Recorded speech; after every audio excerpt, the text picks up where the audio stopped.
Today on Rappler.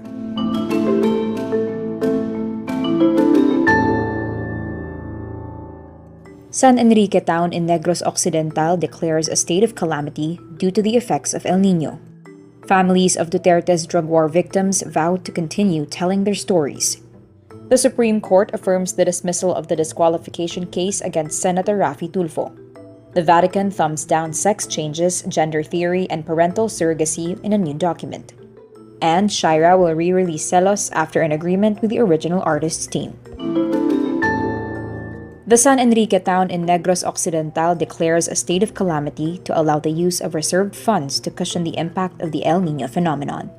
The move makes San Enrique the first town to be put under a state of calamity following the weeks of rising temperatures, dry weather conditions, and lack of rainfall. San Enrique Mayor Gilson Tubiliara says 90% of the town's rice fields already dried up, and farmers couldn't start replanting due to unfriendly weather conditions. He adds the village of Tibsok is the worst hit, where people have no more source of drinking water and don't even have water to take a bath.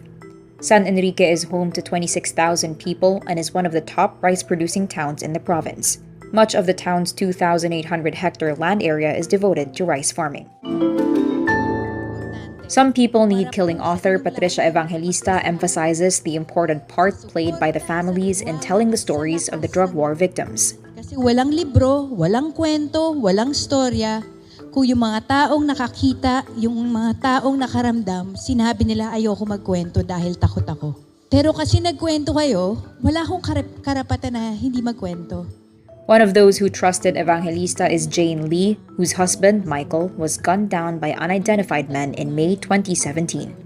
Jane admits constantly speaking about her experience can be hard, but she accepted it is something she has to do. A former Rappler investigative journalist, Evangelista always sought to put a human face to the numbers. Human rights lawyer Cristina Conti says continually telling the stories of drug war victims can help gain traction in international bodies.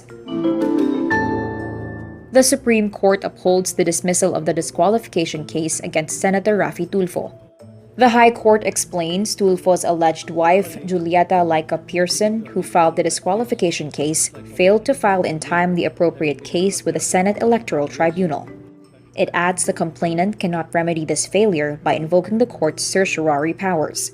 Certiorari is a legal remedy used to review a body's decision. A month before the 2022 elections, Pearson filed the disqualification case based on the grounds that Tulfo had been convicted of libel and he allegedly committed an election offense by illegally advertising his candidates on a show, Raffy Tulfo in Action. The COMELEC's First Division junked Pearson's petition for failure to attach the required proof of service. Tulfo garnered over 23.1 million votes in the 2022 polls and finished third in the Senate race. The Vatican on Monday, April 8, reaffirms its opposition to sex changes, gender theory, and surrogate parenthood, as well as abortion and euthanasia.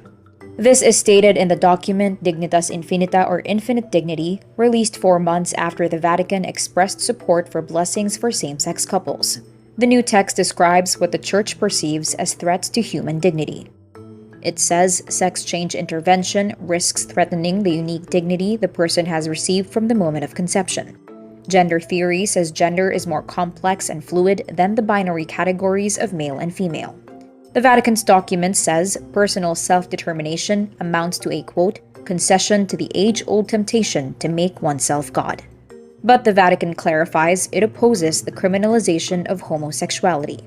The declaration also says surrogate parenting violates the dignity of both the surrogate mother and the child. Bangsamoro pop singer Shaira announces her viral hit song Selos will be returning to online streaming platforms. She says her team reached an agreement with the camp of Australian singer-songwriter Lenka. The Mindanao-based singer also clarifies there were no charges filed against her and her team.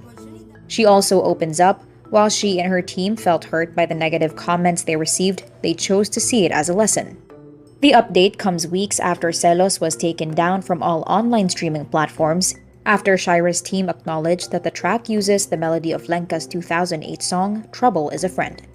At the time, Shaira's agency AHS Productions clarified it voluntarily removed Selos from all online streaming platforms.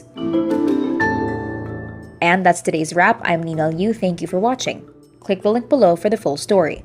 Follow us on Rappler's YouTube, Facebook, X, Instagram, and TikTok.